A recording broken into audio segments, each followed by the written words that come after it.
Hey guys, so it's been a while since I've uploaded a video and I wanted to get one uploaded here quickly before I'm back in school.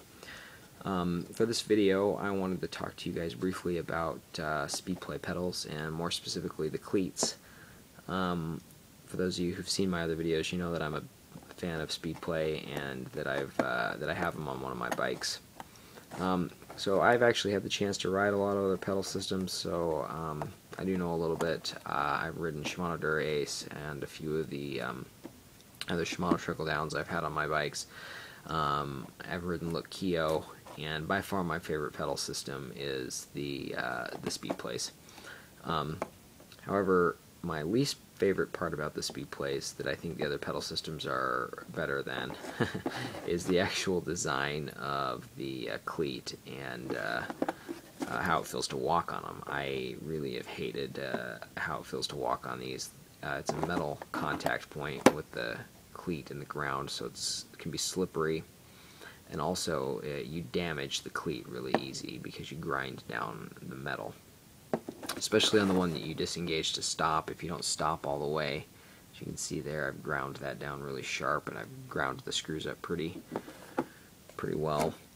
To even get these off my shoes, I had to file them out, so that was kind of a pain. But in all fairness, I probably should have replaced them a lot earlier. These have about 10,000 miles on them, and what ended up finally happening to me was I broke the engagement screw, actually cracked it all the way in half, which was frustrating because I had to ride home with only one foot engaging a pedal. And of course it happens right in the middle of the ride, not at the end.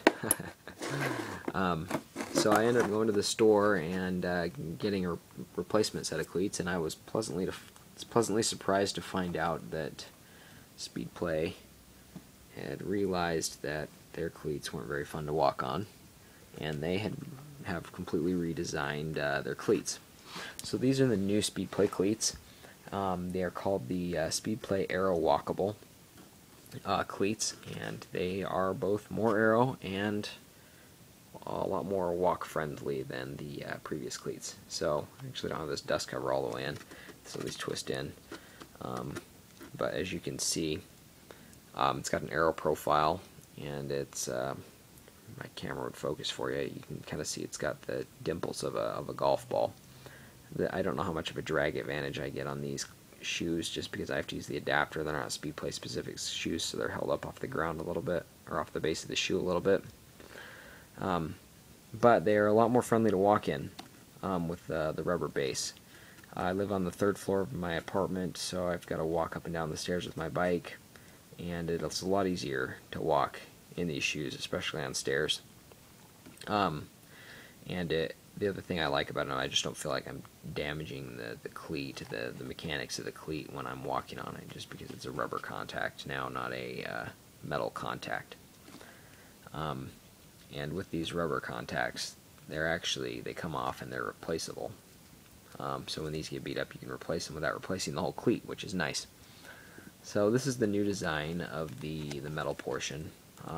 They're thinner and then kind of bump up, and then along the edge there's these metal teeth that grip the rubber base real tight, so they don't come off when you're riding.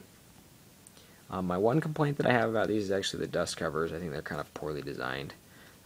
When you snap them in, and if you move forward, they seem to pop out. They fall out on me all the time when I'm walking on them, which is frustrating, but I really like the other improvements, so I'm not going to complain too much about the dust covers. So this is the new cleat design. I hope this video was helpful to you guys that are thinking about switching over to these cleats, or hadn't heard of them before, or thinking about switching to Speedplay. Anyways, I'll go ahead and wrap up. I appreciate you guys who've subscribed to me, and have a good day. Thanks.